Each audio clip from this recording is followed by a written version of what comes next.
여러분 안녕하세요. 오랜만에 브이로그가 아닌 이런 정보성 영상으로 인사를 드리는 것 같아요. 그동안 영상 업로드가 뜸했던 이유는 바로 저 결혼했습니다. 요즘은 보통 1년에서 1년 반 정도를 결혼 준비 기간으로 잡는다고 하는데 저는 무려 6개월 만에 초스피드로 결혼식을 올렸어요. 그래서 이번 영상에서는 그 짧은 기간 동안 제가 결혼 준비를 하며 느꼈던 것들, 또 제가 야외 예식을 준비하면서 느꼈던 장단점 같은 것들을 이야기해보려고 해요. 저는 결혼식장을 고를 때 1순위가 분위기, 2순위가 비용, 3순위가 교통이었어요. 똑같은 웨딩홀에서 남들과 똑같은 정형화된 예식을 올리는 게 싫었고, 외국의 하우스 파티 같은 아기자기하고 따뜻한 느낌을 꿈꿨던 것 같아요. 처음부터 야외 예식을 고집했던 건 아니었지만 예식장들을 비교하다 보니 크게는 밝은 홀, 어두운 홀, 야외 예식이 있다는 걸 알았어요. 자연스럽게 나는 야외 예식 분위기를 가장 좋아했구나 느꼈고, 결국 야외 예식을 해야겠다라는 확신이 생겼죠. 그래서 지금부터는 제가 야외 예식을 준비하면서 느꼈던 장점들에 대해서 소개해 드릴게요. 먼저 야외 예식의 가장 큰 장점은 뭐니 해도 분위기예요. 실내 조명이 아닌 자연광 아래에서 진행되는 예식은 자연스럽고 따뜻한 분위기를 연출해줘요. 사진이나 영상으로 담았을 때도 훨씬 더 따뜻하고 감성적인 느낌을 줬어요. 그리고 자연을 배경으로 하다 보니 영화나 동화 속처럼 로맨틱하고 낭만적인 분위기가 자연스럽게 연출됐어요. 또 하나 좋았던 점은 정형화된 예식이 아니라 우리만의 개성을 담아낼 수 있는 예식이었다는 건데요. 실내 예식은 똑같은 구조와 포맷이라 다소 비슷하게 느껴질 수 있는데, 야외는 내가 원하는 스타일이나 테마에 따라 연출이 훨씬 자연스럽고 유니크했어요. 예를 들어서 피크닉 느낌으로 꾸며서 조금 더 편안하고 자연스러운 분위기를 연출하기도 하고, 일몰 시간대에 예식을 진행해 노을이 선사하는 아름다움을 담는 선셋 예식을 진행하기도 하더라고요. 또 야외 예식의 두 번째 장점으로는 하객과의 거리감이 가깝다는 점이에요. 보통 실내 예식은 무대와 하객석이 분리되어 있어서 신랑 신부가 무대에 서고 하객분들은 멀리 떨어져서 그걸 지켜보는 구조잖아요. 그런데 야외 예식은 공간이 더 개방적이고 물리적인 구조가 느껴지지 않다 보니 하객 한 분 한 분과 눈을 맞추고 인사할 수 있는 분위기가 자연스럽게 이루어져요. 저 역시도 입장을 하거나 식이 끝난 뒤에도 하객분들과 인사하고 대화하고 사진 찍을 수 있는 시간들이 많았던 것 같아요. 격식을 차리기보다는 오히려 가족적이고 따뜻한 느낌의 분위기였던 것 같아요. 그래서 하객과 교감하는 예식을 원하신다면 야외 예식은 좋은 선택지가 될 것 같아요. 세 번째 장점으로는 본식과 피로연을 한 공간에서 진행할 수 있다는 점인데요. 보통 일반 실내홀에서는 본식이 끝나면 하객분들이 이동해서 식사를 하시거나 일부는 바로 자리를 뜨시는 경우가 많잖아요. 그런데 야외 예식은 장소가 하나로 이루어져 있다 보니 본식이 끝난 뒤에도 자연스럽게 그 분위기를 이어서 2부나 피로연 진행을 할 수 있더라고요. 요새는 2부나 애프터 파티를 정말 진행을 많이 하시는데, 이런 경우 자리 이동 없이 한 번에 진행을 할 수 있다는 점이 장점이 될 것 같아요. 이제 단점에 대해서 이야기를 해보려고 하는데요. 야외 예식하면 어디서나 가장 치명적으로 꼽는 단점이 바로 날씨예요. 아무리 철두철미하게 예식을 준비한다 하더라도 당일의 기상에 대해서는 정할 수 없기 때문에 오로지 하늘의 뜻에 맡겨야 하죠. 사실 이것이 단점이라는 것을 웨딩홀 측에서도 잘 알고 있어서 웬만한 야외 예식장에는 기상 악화 시 진행할 수 있는 서브홀들이 마련되어 있어요. 물론 안 그런 곳도 있기에 웨딩홀 계약 시 꼭 알아봐야 하는 중요 요소이기도 해요. 하지만 요새 예식장이나 플래너님께 여쭤보면 야외 예식의 추세가 많이 바뀌었다고 해요. 예전에는 일기예보에 비 소식이 있거나 날씨가 불안할 경우 준비된 서브홀로 예식장을 바꿔서 진행하는 경우가 대다수였다면, 요즘에는 비가 와도 신랑 신부 하객 모두 우산을 쓰고 그냥 야외에서 진행하는 경우가 더 많다고 해요. 저 역시도 그런 마음이 더 컸던 것 같아요. 제가 5월 중순에 결혼식을 올렸는데 4월, 5월 통틀어서 주말에 비가 안 온 적이 없었어요. 제 예식날 역시 일기예보에도 비로 표시가 되어 있었어요.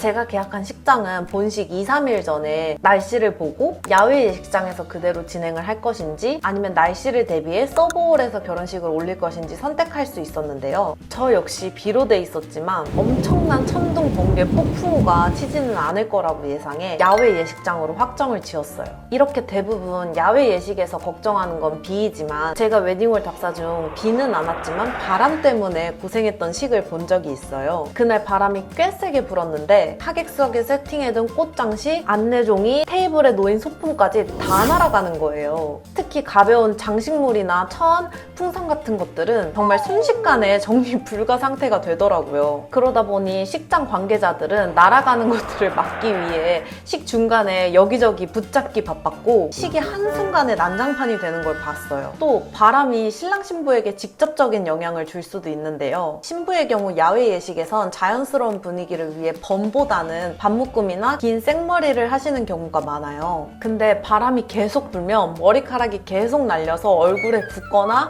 눈을 가리기도 하고 머리카락을 손으로 계속 넘기느라 식 집중도가 떨어지는 경우를 봤어요. 이런 경우 사진이나 영상에도 깔끔하게 나오지 않을 수가 있는데 나중에 본식 사진을 받았을 때 마음에 드는 사진이 없었다라는 얘기를 들은 적이 있습니다. 이렇게 야외 예식을 떠올리면 많은 분들이 안 좋은 날씨에 대해서 걱정하시는 경우가 대부분인데요. 안 좋은 날씨처럼 무서운 다른 한 가지가 있어요. 바로 뜨거운 태양빛입니다. 태양빛이라 하니 날이 좋으면 좋은 거 아니야? 하시는 분들이 계실 텐데 제가 경험해보니 이 태양빛도 절대 무시하면 안 되겠더라고요. 오히려 해가 너무 쨍해서 생길 수 있는 문제가 있을 수 있는데요. 해가 강하면 하객분들이 너무 더워하시거나 눈도 편하게 뜨시기 어려운 경우가 있어요. 저의 경우에도 12시식이다 보니 비가 온다고 했는데 오히려 해가 너무 쨍해서 하객석에서 해가 너무 뜨겁다 라는 얘기가 나온다고 했어요. 그래서 남편이 저한테 하객분들이 너무 더워하시는데 어닝을 쳐달라고 할까 물어보더라고요. 근데 사진 작가님께서는 해가 너무 쨍해서 사진이 잘 나오니 어닝을 치지 않는 게 좋겠다 라고 하시는 거예요. 여기서부터는 100% 신부님들의 선택인 것 같아요. 하객분들을 위해 나의 웨딩 사진을 조금 포기하고 어닝을 쳐서 해를 가리느냐 아니면 한 30분 정도 하객분들이 덥더라도 나의 웨딩 사진을 선택하느냐. 저는 생각지 못했던 부분이라 식 당일날 신부 대기실에서 이걸 빠르게 결정했어야 됐는데 어렵더라고요. 하지만 저는 작가님의 말씀을 따랐고 제 웨딩 사진을 선택했습니다.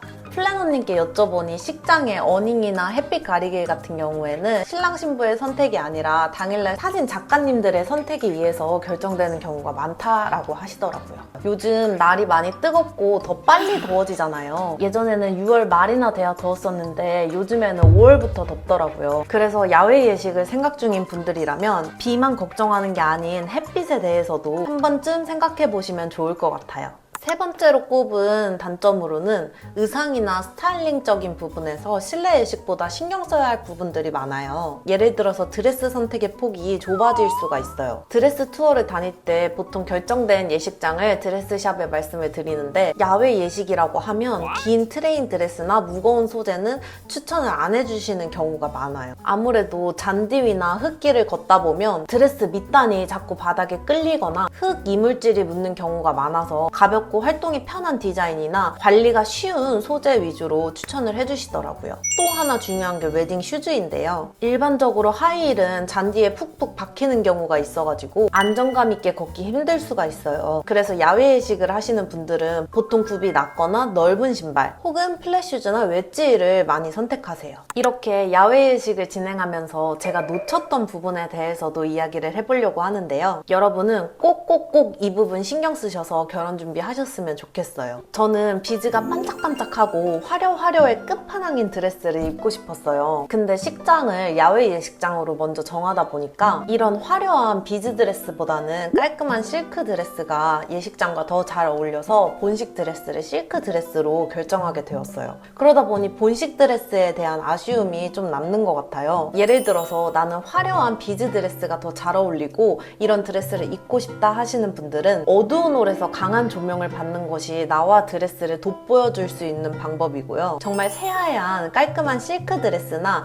레이스 드레스를 입고 싶으신 분들은 밝은 홀을 선택하시는 것이 신부와 드레스를 돋보여줄 수 있는 방법인 것 같아요. 저 같은 경우 본식 드레스를 정할 때 플래너님께 화려하고 반짝이는 비즈 드레스를 입고 싶다 말씀을 드렸었는데, 야외 예식의 경우 주변이 너무 예쁘고 화려해서 신부는 주로 깔끔하게 실크 드레스를 많이 입는다고 하시더라고요. 그래서 제가 정한 예식장에서도 지금까지 비즈 드레스를 입고 결혼하신 분이 딱 한 분밖에 없다고 하셨어요. 그러니 야외 예식을 하고 싶은데 반짝이는 비즈 드레스를 또 입고 싶다 하시는 분들은 식장 선택 전 내가 진짜 원하는 게 무엇인지 한 번 더 고민을 해보시는 게 좋을 것 같아요. 그리고 이거는 야외 예식과 실내 예식 모두 해당되는 것 같은데요. 진행되는 예식에 대해서 한두 번은 꼭 보시는 것을 추천드려요. 저는 12월 달에 예식장을 예약했다 보니 이때는 진행되는 야외 예식이 없어서 식장 관계자의 설명이나 예식장 관련 블로그 후기 글만 찾아보고 계약을 했거든요. 야외 예식이다 보니 3월 말부터 5월 말,